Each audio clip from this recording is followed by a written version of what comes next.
Hello everybody, welcome to Skate Simple, and this is a YouTube channel dedicated to teaching you everything there is to know about skateboarding. And in today's video we will be teaching you how to do the backside 180. So in order to... oh, no, that was awkward. In order to do a backside 180, you're going to want to know how to ollie. A pop shove it is definitely not a requirement, but it does make learning the trick easier. And once again, frontside 180, definitely not a requirement, but it's an easier version of the 180, and it gives you an idea how to do the backside 180. So the foot position is similar to an ollie. You just put your back foot a bit more on the inside of the tail. Like the frontside 180, the most important thing are your shoulders. Before you pop your board, build up momentum by bending down and slightly turning your shoulders to prepare you to turn backside when you jump.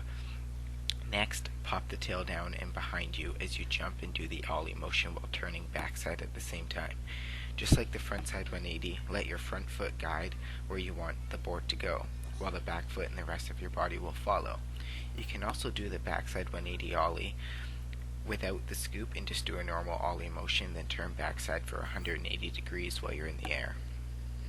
In the beginning, you do not need to do the whole 180 turn when you're in the air.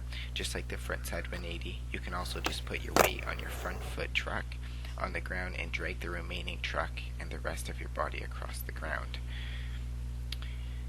So as you can see in the video what I mean by put the front truck on the ground, you just do an ollie, lean a lot more forward, put your front truck on the ground, and just keep your shoulders turning, just like so.